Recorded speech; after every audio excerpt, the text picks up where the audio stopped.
Thank you. Just make sure, okay. A little bit closer. Okay. I'm recording from over here today. Hi, Gabby. I'm so proud you made it back. Yeah. That's so exciting. Yeah, I had a hard time. Yeah? I don't know. I woke up this morning and I did not want to get out of bed, but I'm here. Why do you think you didn't want to get out of bed? I didn't want to come. So you were like dreading the stress that the coming to the appointment causes. Yeah. It wasn't because you didn't feel like well rested or even sleep well. Did you sleep okay last night, or was it? Not as well as I usually do because I know I was gonna have to come today. So Yeah, you told me last time that you sometimes have like restless sleep and you'll wake up early and kind of toss and turn and your mind starts going overhead. But I'm so you're here. yeah. Is Mom waiting outside again? Yeah. This time she said she's gonna go do some shopping while I'm in here. That made me a little nervous, but Yeah. yeah. You're pushing through it. Yeah. You're doing it even right now. How does it feel? I feel not great. Still really nervous and stressed and scared, but I mean, Any positive feelings? You're smiling. I feel like we're getting closer to being able to go back. But it's still, the spirit is still there. So, How was your week overall? How did you do this week?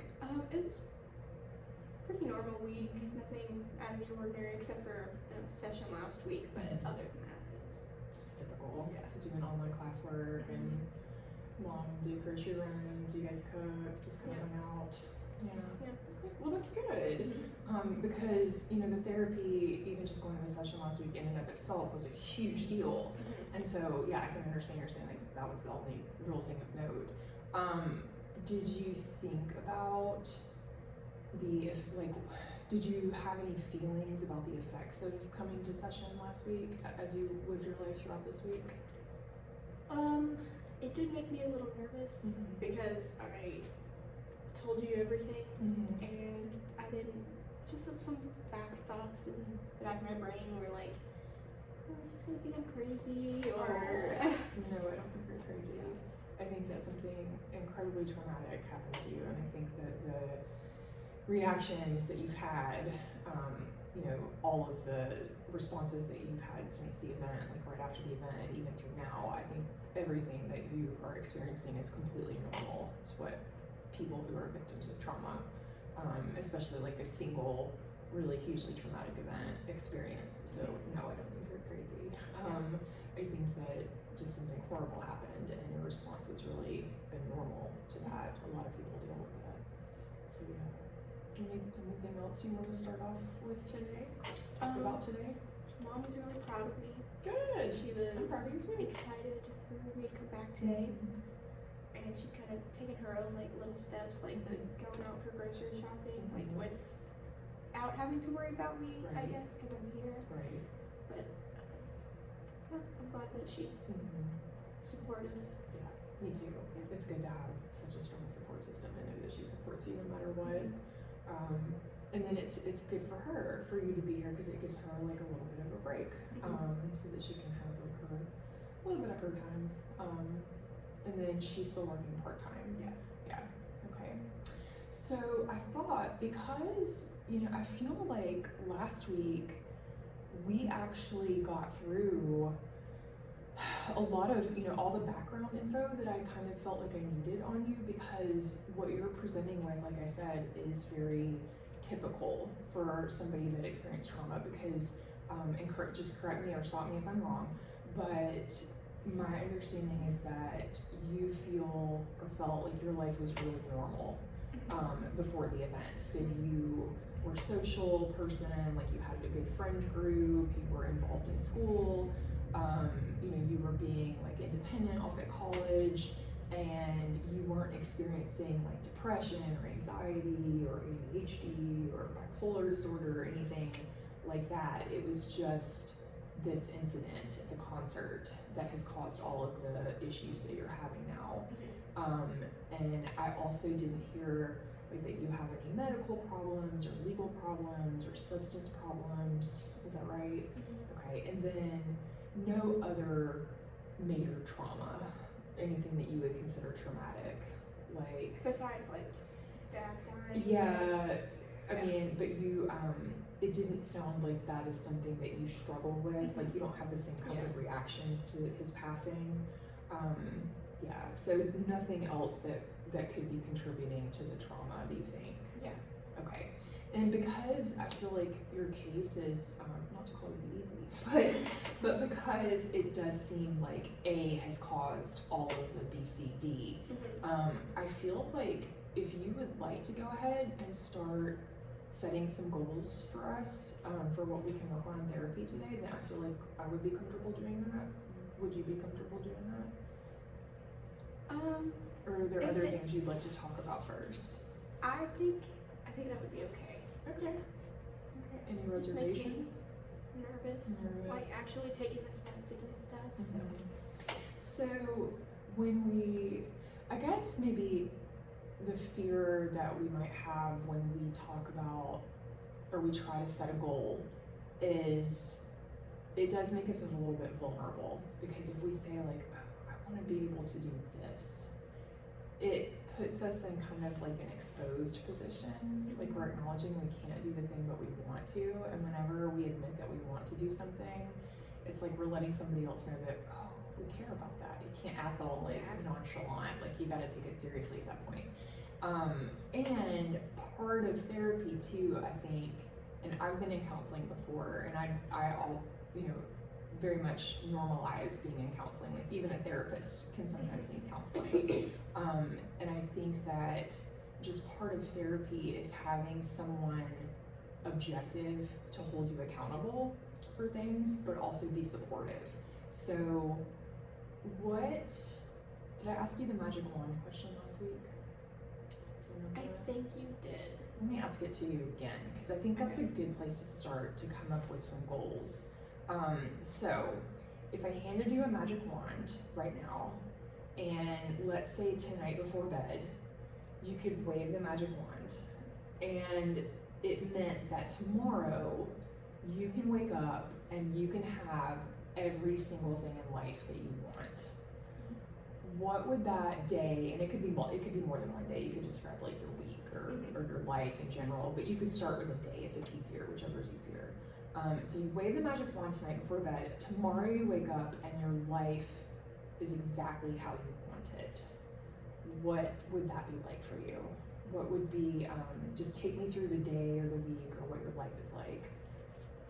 Well, for starters, I could go anywhere without the fear of being killed or dying.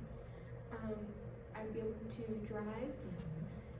I would have the friends that I don't really talk to anymore. I would have those stable relationships. Maybe an actual relationship. That would be nice. Like a romantic Yes. Mom would have the full-time job. I know I can't, like, that's kind of a, like, partial part, because that's on her too. I'd go to school, like, personally be there, full-time student.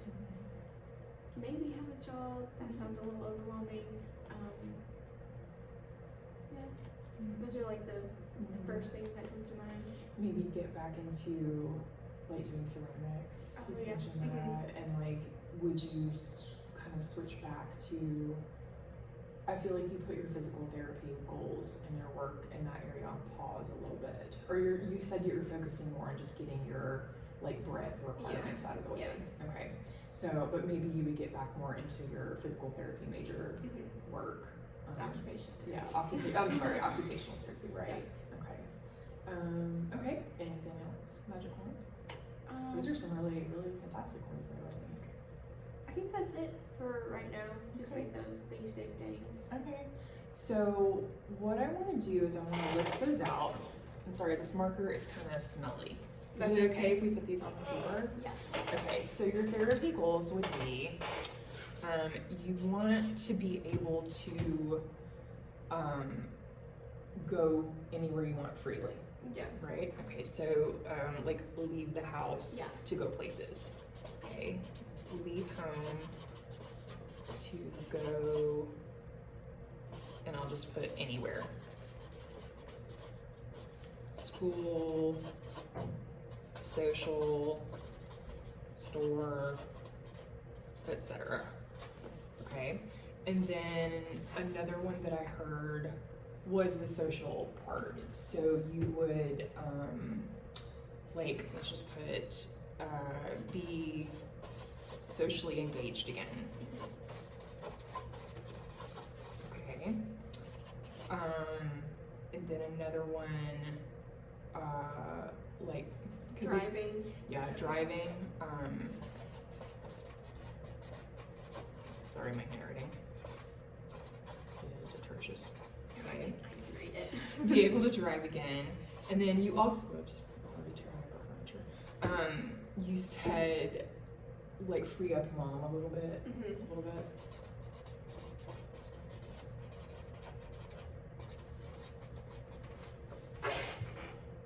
So those are the big ones. Yeah. Did I leave any out that you said? Does the relationship count? Yeah, relationship counts. I'll put I think almost all of them. romance. One other one that I might add, and this was actually when I was going to see if you wanted to start working on like baby steps today, because I have some ideas for something we could do today that I think might really quickly and immediately start to help you. And it goes back to the number one. So being able to leave home to go anywhere implies that something else you would need to be able to do in order to do that is control your stress response. So could we also put that a goal would be to regulate your stress response? Like that response you have Okay. when you get really nervous and anxious, and like you said, you start breathing really fast, your heart rate pounds. Could a goal be to like decrease that response, Okay. Yeah. right? Like even when, because you said last week, you said if you even think about, like you start thinking about leaving the house, you start to feel that. If you even think about opening your back window, even though it's just the forest, you start feeling that panicky kind of response. So I think in order to get to this goal, like to even start really doing that all the time, we have to retrain you to remain calm even when that stress starts to come on. And part of doing that would be to like teach you specific strategies to calm yourself down when you notice that you're having that stress response. So would that work? Could we put like decrease stress response, maybe? And I so feel like that could be useful. yeah, it is really useful because, and, I mean, the reality too is that even people who haven't experienced trauma, I mean, we all find ourselves in situations that are stressful. You know, if you have to give a presentation, like public speaking is the number one phobia and fear. And do you get nervous when you have to give a presentation? I don't really have to do that anymore. Right. But But when you did, when I did, I got a little nervous. It really depended on like how well I knew the topic. Mhm. So, and maybe how comfortable you were with the people in the audience, Yeah. like how well you knew them. But that response that you have when you like have to do public speaking, for some people it's public speaking, for some people it might be getting on an airplane and like the airplane being up in the air. For some people, like people who've been in a car accident, it might be driving a car that makes them really nervous. But the stress response, that increased like heart pounding, racing, the shallow breathing. Some people get dizzy, they get shaky, like your hands and your feet or legs will get shaky. You might feel faint or dizzy. All of those things that happen, right, when you even think about leaving the house or opening a window, those are the same things that happen in the body, regardless of like what's causing the stress, whatever that reason is. And so if we can learn to like train our body to calm down in those situations, then I think that you'll find that you're going to be able to do these other things. So what I'd like to ask you, so here's some therapy goals, and then I put over here your strategies. So what I would like to do today, if you're willing, is teach you at least one, maybe two strategies for relaxing yourself and like de-stressing. And they have to do with your body. So one of them is a breathing exercise, and then it's called prescribed breathing. And then the other one is called deep muscle relaxation. And it has to do with like tensing all these different muscles throughout your body and like holding them and then releasing them. Would you be willing to do some of those today? Yeah. Okay, so here's what we're gonna do. Let's start with the breathing one. Okay. All right, so I'm gonna read you a little bit about this because anytime we do an intervention, which is kind of what this is, I wanna make sure that you know what it is and why we're doing it, like what the rationale is for doing it. Okay, so this one's called prescribed breathing. And it says, when we are relaxed or sleeping, there's a natural rhythm to our breathing. The stomach slightly protrudes, if you have a fat belly, the rib cage expands, and the shoulders lift slightly at the end of the cycle. When under stress, the natural rhythm of breathing is disturbed. We may hyperventilate by breathing rapidly and shallowly, or we may breathe too slowly and create hypoxia or hyperventilation.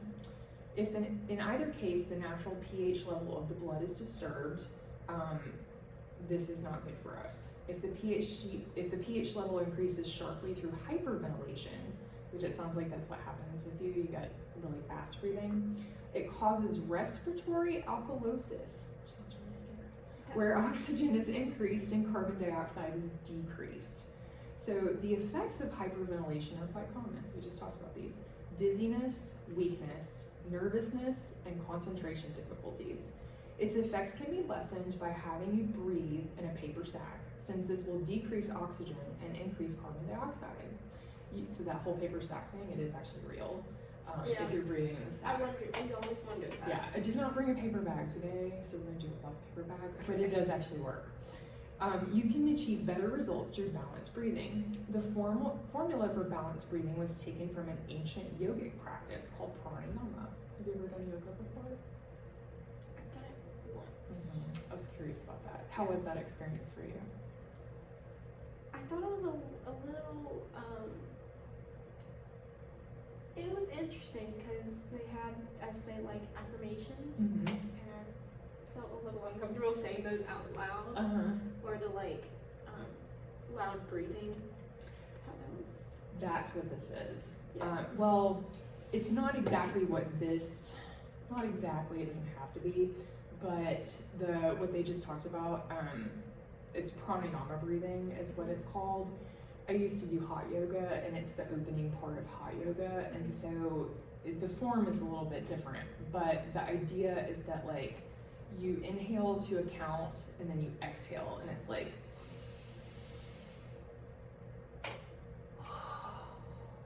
and like you really exhale through like the back of your throat. And Yeah. it's a lot slower than that, but that's kind of what it looks like. And so part of this is like learning it's just learning how to breathe. A lot of us don't breathe the right way.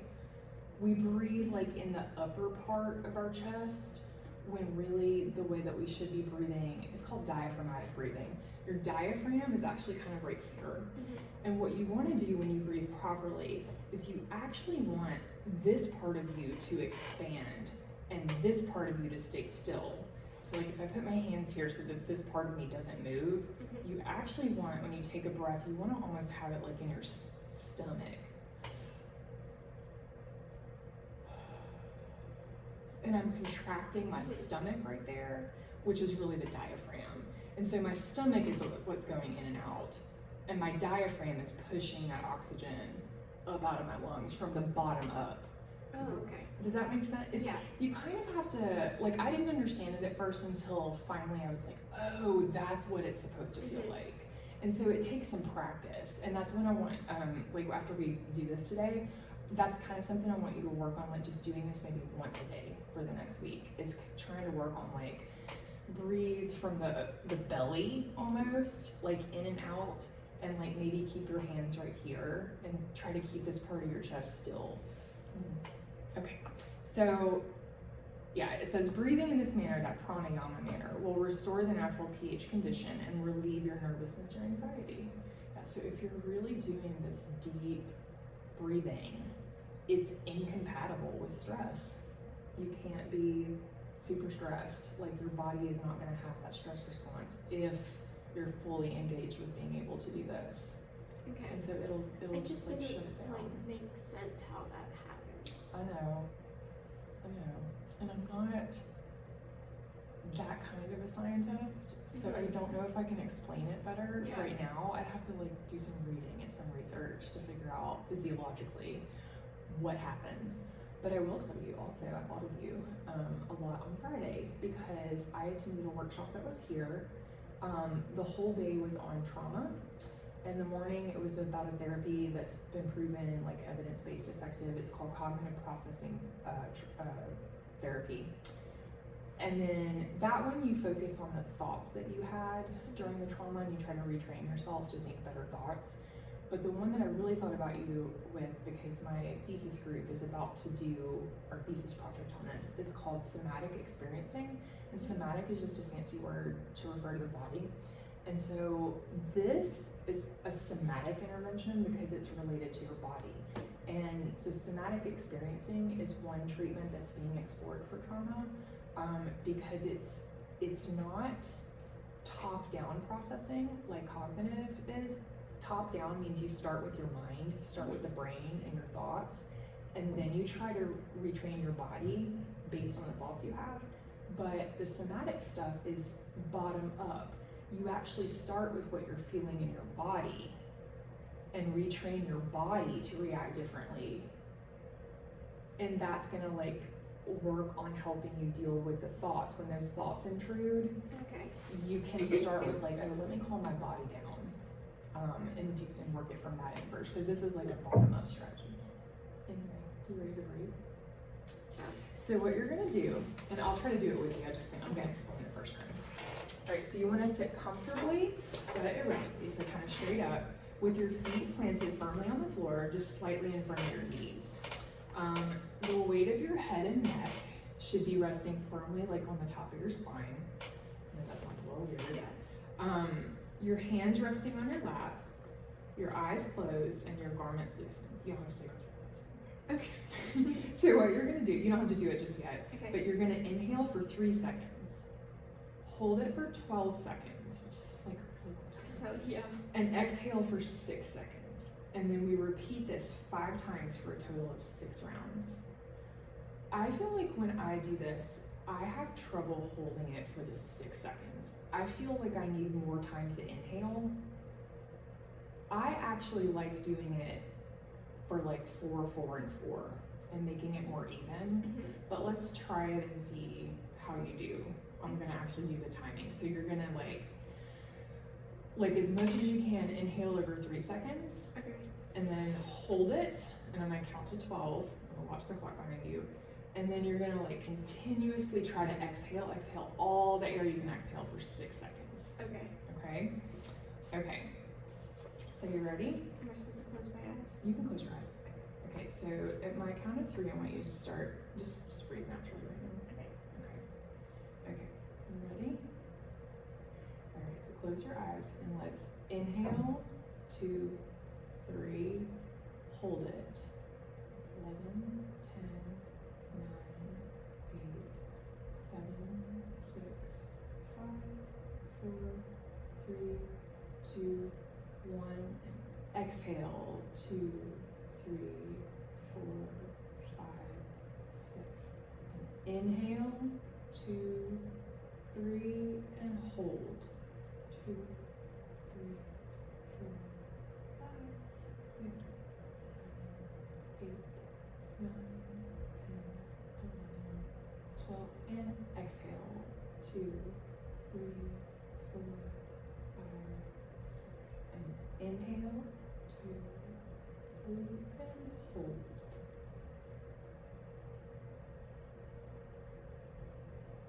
5, 4, 3, 2, and exhale.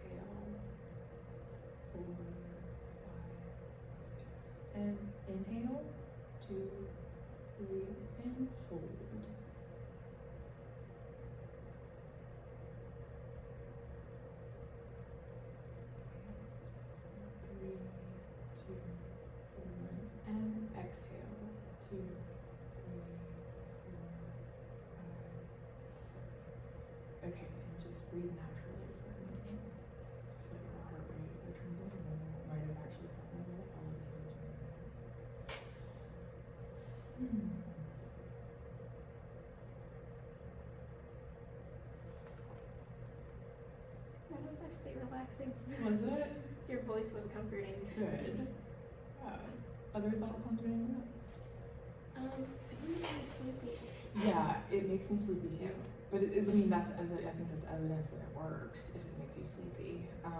It's a lot of times like, you know, there's still, I don't feel like scientists have really answered the question of why we yawn. But one theory has always been that it's like you need more oxygen, and so you yawn because it makes you take in that really deep breath. But at the same time, when we yawn, we usually like feel really sleepy, and yawning doesn't necessarily make us more awake just because we took in more oxygen. A lot of times I feel even more sleepy when I yawn. And so yeah, a lot of times when I do this, I feel really sleepy because it just deeply relaxes me, and I realize how stressed I was feeling before I did it, because there's just such a difference in the way you feel before you do it and the way you feel after you do it.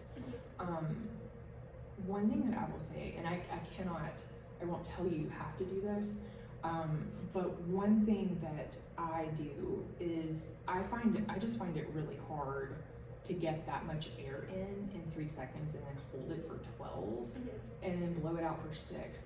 So I really like doing, so what I like to do is counts of 4.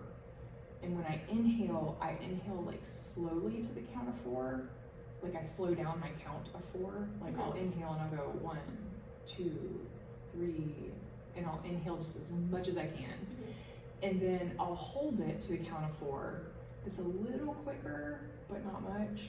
And then when I exhale like to a faster count of 4. I know I really could just like use actual seconds, and I could do like 6 and then 5 and 4, but I'll do like,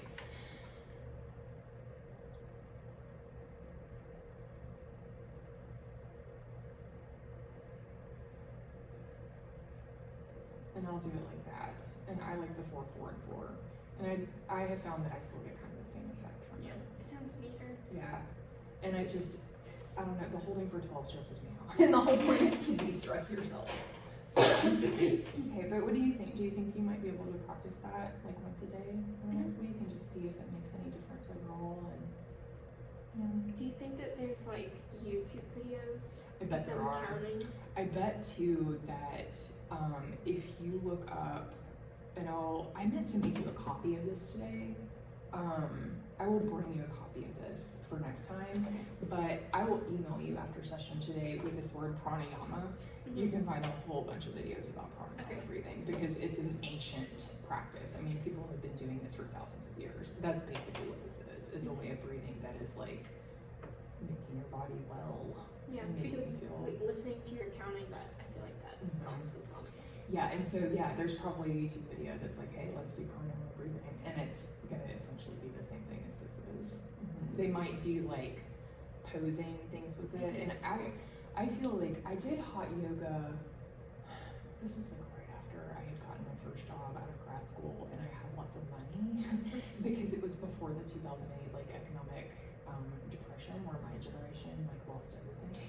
But I had money to do unlimited yoga every month, and so I went to hot yoga, and I did it like almost every day for about a year and a half. It was really expensive. So once the economy turned down, I couldn't keep doing it.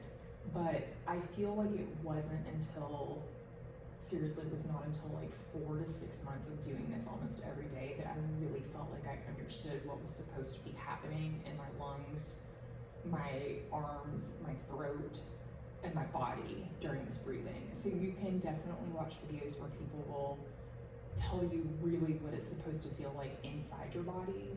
That might help. And then we can also try to practice it together. Like maybe we end sessions this way, you know, if that would work. Yeah, okay. So I'm gonna flip this over. I'm gonna say one of your strategies, because we just talked about this. So your strategies are gonna be, we'll put like prescribed, and then I'll just put pranayama. This sounds fun. Breathing. So this is one strategy. Like let's think about this as like you're building a toolkit, so that whenever you have your like stress reaction, whenever you think about going out and immediately like the heart starts racing or the breathing gets shallow, there's something you can pull out of your toolkit. You can say, okay, and just you can just sit it, and then exhale. Right, so even if you're not doing like 6, 12, or 3, 12, and 6, or if you're doing 4, 4, and 4, but it's something that you can do just about no matter what situation you're in.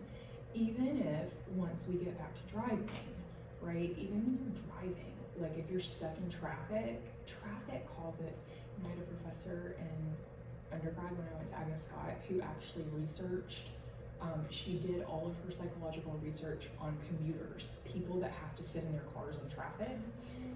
Like this was in Atlanta, and so she was researching people that had like 2 to 3 hour commutes to work every day.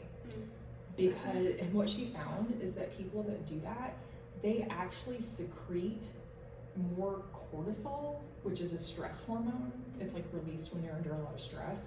They actually secrete more cortisol, like in their saliva, than people who aren't sitting in traffic. And so even just sitting in traffic, even if you're not like, all you're doing is sitting there in the car, just breathing is something you could do, right, while you're driving or while you're just sitting there stuck in traffic. I can't imagine commuting 3 hours. No, to me work. neither. Yeah, I think that takes special coping, special kind of person, like a much more type B person, I'm very much a type A person. I'm very stressed easily. The job better pay well too. Yeah, that's true. That's really true. Okay, so there's one thing that we can put in our toolkit. Do you want to try one more today? Okay. Or would you rather talk about other things? We can try the other one too. Okay. Okay, so this one, I have to go into my, and these were actually strategies that I and my classmates learned in our graduate class. It was called Acquired and Learned Bases of Behavior. So pretty much, one thing that I learned from this class, which was about learning, is that anything that we have learned can become unlearned. And there's lots of different methods for doing that. So just like you learned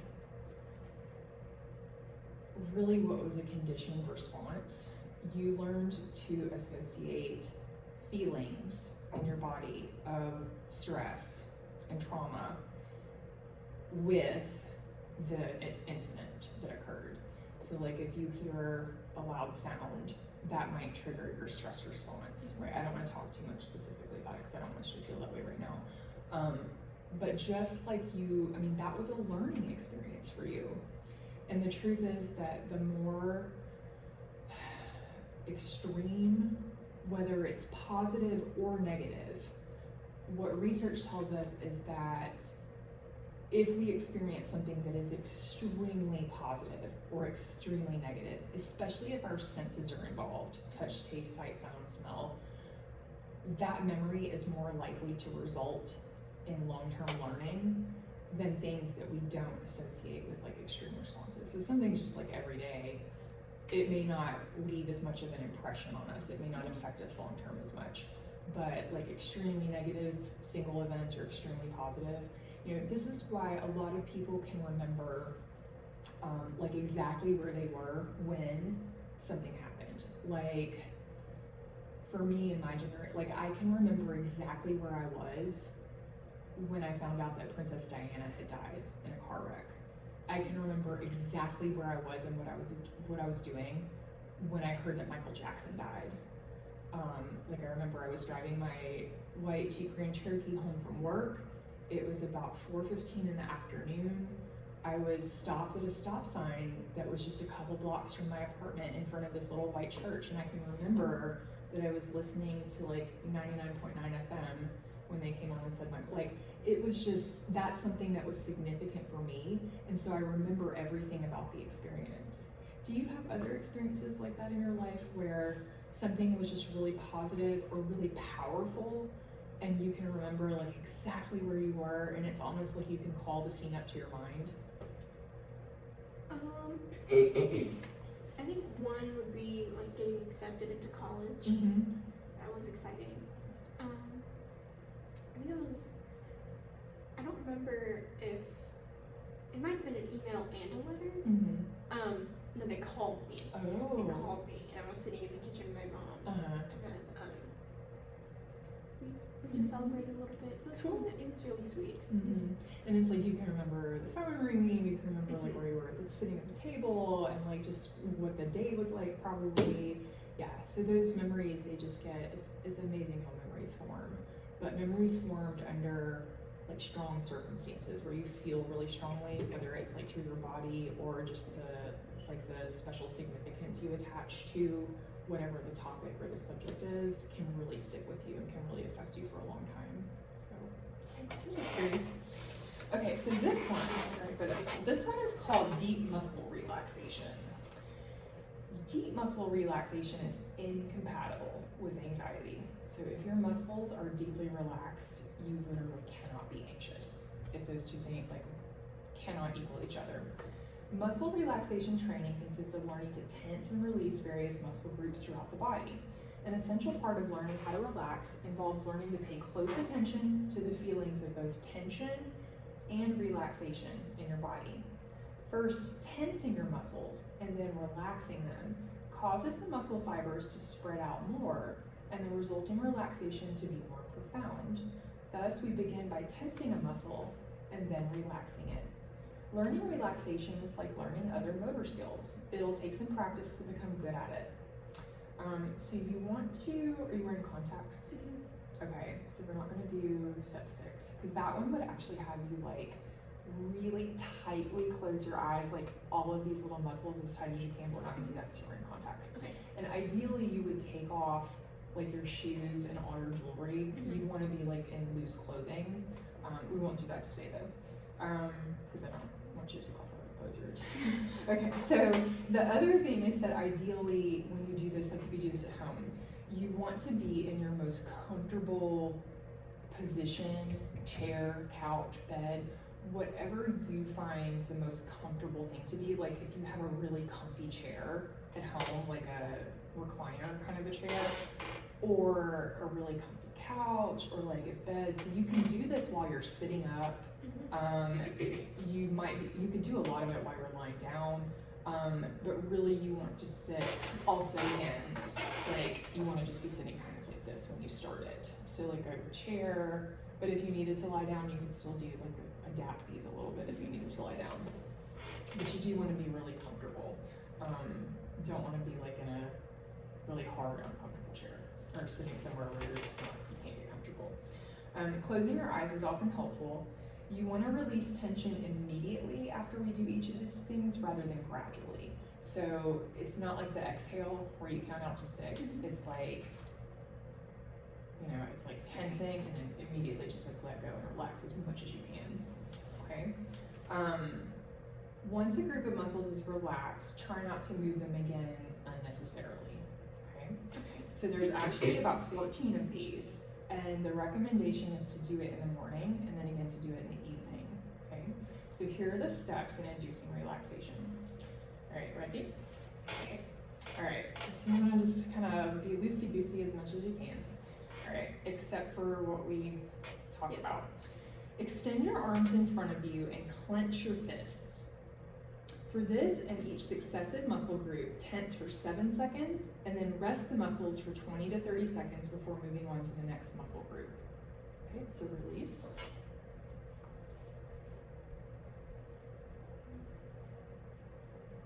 I'm gonna speed it up just a little bit to 15 to 20 seconds.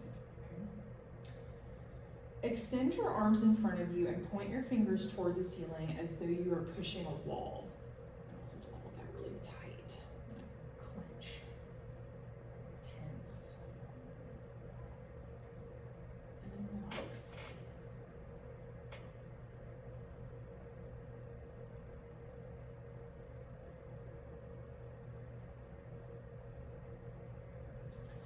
Touch your fingers to your shoulders so as to tense your biceps.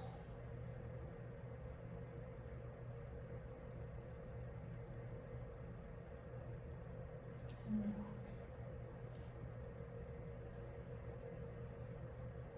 Okay, this is the one where we're not going to do it, but if you're going to do it, shut your eyes tightly so as to tense the muscles around your eyes, your forehead, and your temples. But we skip that if you're wearing contacts. Okay, this one I can't do it at the same time, so just listen. Okay. Push your tongue against the roof of your mouth, Clench your molar teeth together, which I can hear your back teeth, and pull the corners of your lips around as though trying to touch your ears.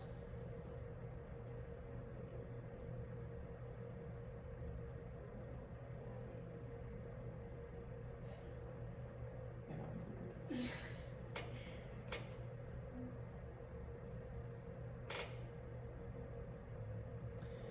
Pull your chin down 1 inch from the sternum, and at the same time, try to pull your chin further toward the sternum and backwards toward your back. This sets up an antagonistic muscle reaction and causes the head to tremor. But don't do it so far that you feel like you're hurting your neck. Okay, release.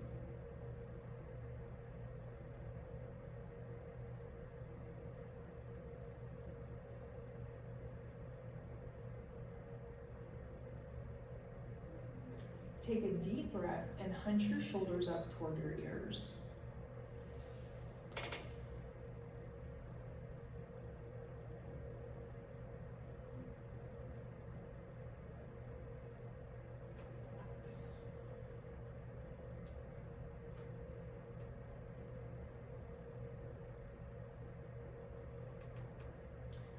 Pull your shoulders back as though trying to touch them together in the back.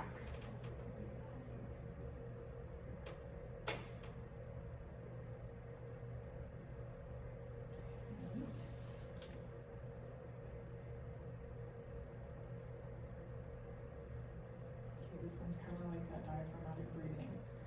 Suck your stomach in as though trying to touch the front of your stomach to your backbone.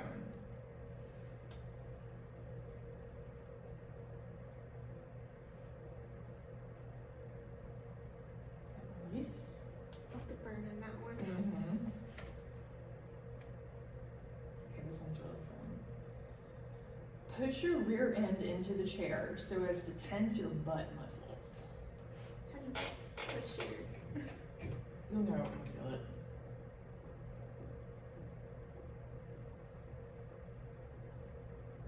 And release.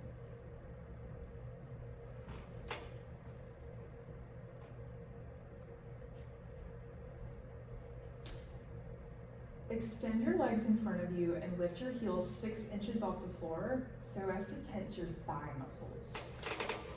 You should feel it in here.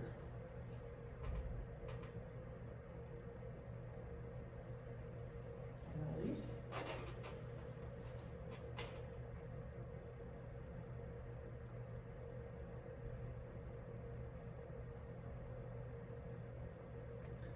With your legs extended and your heels resting on the floor, point your toes toward your knees so as to tense your calf muscles. Heels on the floor, toes toward your knees so as to tense your calf muscles. And release.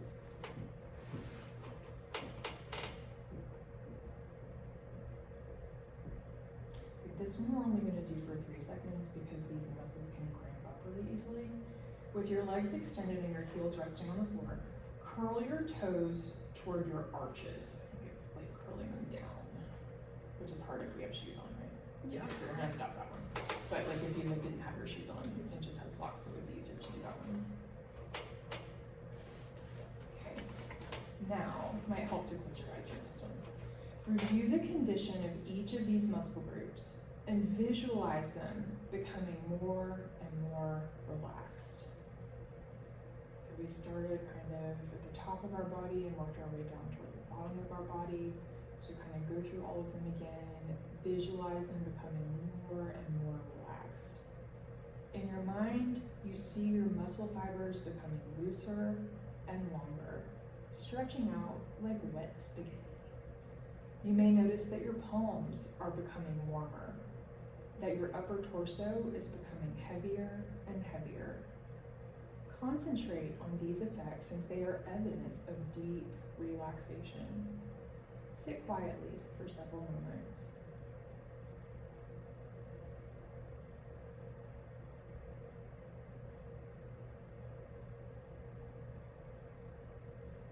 Try to practice this exercise twice a day. Morning and evening are the best times for most people. Practice in the morning often helps you begin the day more centered, less feverish. Practice in the evening helps to eliminate the cumulative effects of stress experienced during the day. How was that for you? It's actually really nice. Yeah. I can feel the difference. Uh-huh. I do feel more relaxed. Good. Good. Yeah, in some ways it can be a little bit scary, like feeling that relaxed. Especially if, as I imagine you are, and I know that I felt this way sometimes, like a lot of times after we've experienced trauma, or if we're just generally nervous people, like I generally kind of tend to be a person who gets nervous easily and anxious easily. A lot of times I feel like I just have to be on alert, you know, for whatever's in my environment. And so I think that can be true for people even if we haven't experienced trauma, but especially true if we've experienced trauma. Like we're just always, like, we have to be to know where the exits are and, you know, who's in the room and what's going on. And when you spend so much of your life, like all day, every day, just being on high alert, that floods your body with stress, like with cortisol, and that takes a toll, like, so when we relax ourselves, it almost leaves us feeling a little bit exposed, maybe, but at the same time, this is how we retrain ourselves to get back to like a normal baseline where we're not constantly just flooded with stress, because that should not be our normal state. We should be able to relax when we want to. It did kind of make me a little sleepy. Because maybe I've just been like tense and it's finally being like released. Right. So And it's just like you all of a sudden you're like, oh, I just want to go get in bed now. yeah. Yeah, a lot of times after I do this, I feel like I just want to lay down for a nap. Maybe that's why it's in the morning and at night. Yeah, yeah. So, and that's a good observation to make, because I have actually done this in the mornings and at night. And so, when I do it, sometimes I'll do it even before I get out of bed. Like I'll sit up and I'll swing my legs over the edge of the bed, and I'll do this. And I don't have the instructions in front of me, so like I kind of have learned it within a practice. Most of them, sometimes I'll skip one if I feel like today my neck is kind of feeling a little bit sore today. So like that one where you're supposed to do this. Because some of these things, you don't want to just go like super full out if you're sore, I mean, and not warmed up, because you could pull something. I don't know if you're an athlete or not, but like in athletics, before you really go hardcore, you want to warm up everything. That's why people like take a couple laps before they stretch. So you don't want to do anything. If you start feeling like you're tensing something or you're putting something in a position and your body's like, no, I don't like that, draw back from that, because you don't want to pull a muscle or hurt yourself. It should feel like relaxing, not stressful. Yeah. Yeah. So can we put that on our strategies? All right, so we've got deep muscle relaxation. Yay! I like So- that one. I like that one too. Yeah. Good. Okay, so is it something you think you could do, like, maybe in the mornings, maybe in the evening? Yeah, so in the morning when I do it, it makes me feel more energetic. At night when I do it, I feel like it makes me more ready to fall asleep. It calms me down. And it calms me down too in the morning, but my brain is still alert, because I'm ready to like get up and attack my day. And so, yeah, my brain gets more alert even as my body just relaxes. But at night, it relaxes my body and my brain. So it's interesting how that works. So what I put on the other side is something I want to talk with you about. I'll just tell you a little bit about what it is today and let you think about it. Because we would not do this unless this is something you want to do. Everything that we do, I want it to be collaborative, so I don't want to do anything that you don't want to do. But that goal of being able to leave home, go anywhere, and modulate the stress response, get us to where we can do all these other things. One method that's been really, really proven effective is called, it's got a big fancy name, systematic desensitization. It's not written on here, but basically what systematic desensitization is, means that so there's a bunch of different ways that we could deal with your trauma. One of them, some of the more extreme ways are called flooding and also in vivo desensitization. Flooding is where we would put you in a situation that was very lifelike. Like, this is actually a room that's used for this kind of exposure. This is virtual reality equipment. So like if my fear is cockroaches, I could actually put on these goggles and they could program it in to where there are roaches all over this room. And with me being in virtual reality, right, that's actually not in vivo because that's not real life. Real life would be putting me in a room with a bunch of actual cockroaches.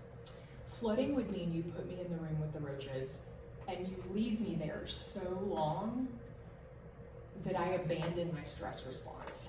Like, if you left me there at first, I'd be even more traumatized, right? I'd be terrified, I'd be screaming. But if you left me there for so long, like imagine that I've been in there for like an hour, 2 hours, 3 days. Eventually, I don't know how long it would take me a really long time because I hate roaches. But eventually, I would become so exhausted from that stress response that it would just be normal.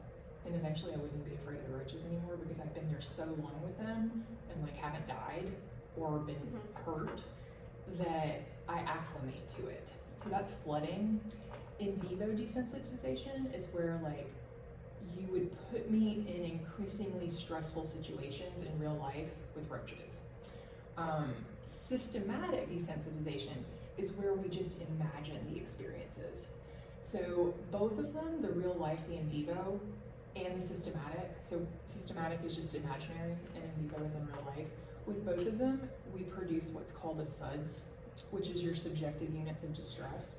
So what we would do is we would say like, we would imagine what your level 10 event is. So imagine for you, it doesn't have to be this, but for you it might be being in this situation again, like the real life situation. That would be the thing that causes you the absolute most like terrifying stress. Where one would be you have no stress at all.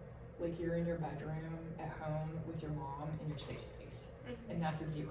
Like there's 0 stress. 5 would be like somewhere in the middle. So if you want to kind of think about this, this is where we just imagine. We imagine these things and we learn to control the responses we have as we imagine them. So like I might imagine, or I might ask you like to imagine your 2. And if you say, oh, that gives me like a little stress, I'd be like, okay, let's go back to 1.